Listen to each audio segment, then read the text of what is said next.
And again, something I think I'll always treasure as part of what we've done together with our incredible videographer and the parish of three, my three musketeers, the Fireside chats. And Amy may or may not know that one of my Fireside chats this week, quite a long one, was with her mother, Nancy. I'm sure you know that. That's really cool. And what I didn't know is that Nancy is very active in Newington Congregational Church, my church of over 7 years. And as I mentioned, we have our birdies, and there are people in town who have informed me, because they know of my history with this church, that this is what's going on with the Newington Congregational Church.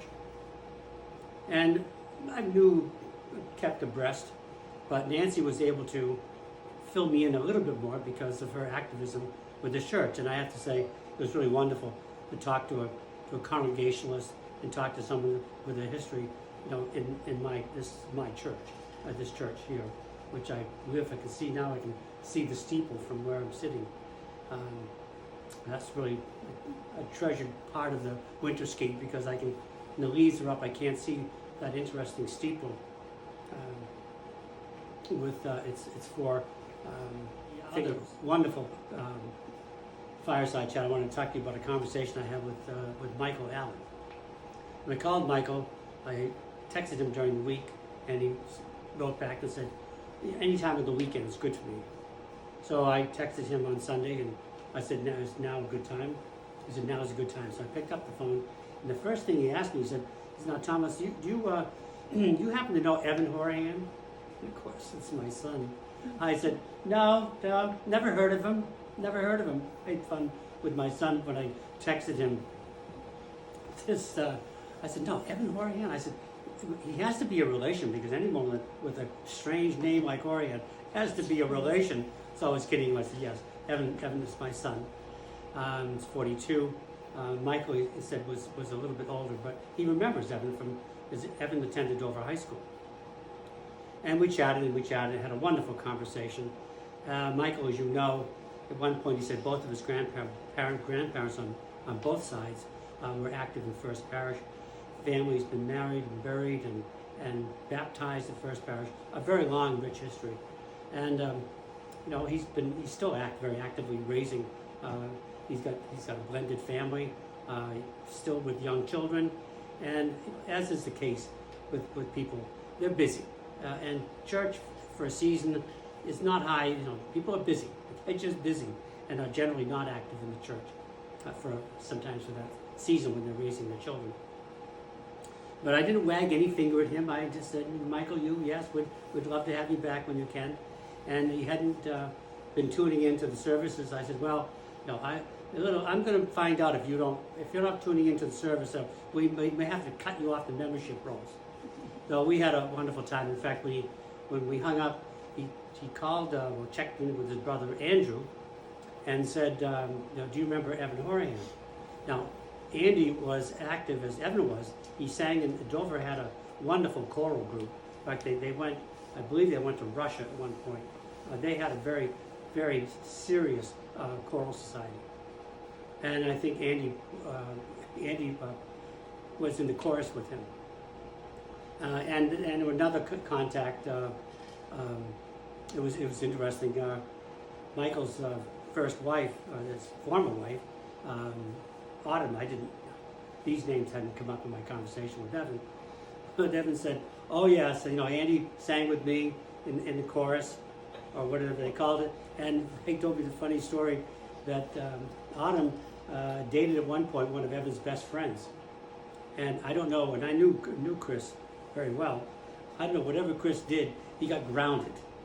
And it turns out that Amy invited, Evan was Amy's escort to the prom. Autumn. Evan, oh yes, I remember Andy, we sang together, and I remember Autumn because I took her to the prom because her boyfriend at the time got grounded. You talk about, and I said to Michael, you talk about a small world, what's that wonderful expression? the separation, what is it? 7 degrees. Pardon? 6 degrees. 6 degrees. 6 degrees of separation. How quickly we can zone in and connect with each other. So that, and I'm thinking, how can we bring the service to you? And I'm thinking one of the things we can do, that all the people I'm speaking to have phones. They have telephones. Now, someone who's a friend of someone that doesn't have an iPad or a smartphone could simply dial into the service and turn up the volume and just hold their phone to it, so they can listen to the service. Put it on speakerphone if you have it. Isn't that, sounds like that could be a possible solution. Those of you who do not have a smartphone, do not have an iPad or a desktop or a laptop, ask one of the friends that you're speaking to. Call someone and say, look, do you have a phone? And have them dial in and tune in and bring the service to you. The other thing I want to invite people who have not, it's not that complicated, but it's easier if you have an iPad or a smartphone to find out how to register and apply to be vaccinated. And as someone reminded me, Annette and I got online. These are our two passes. We're going to be vaccinated this week. I want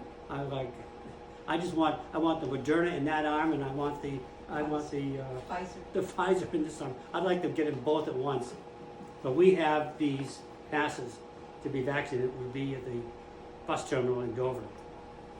Now again, those of you who don't have computers, who don't have iPhones, who need help in accomplishing this task to be registered, to sign up for a vaccination, please pick up the phone, call me, call Kathy, call Annette, call Amy, call anyone that you know in this church and see.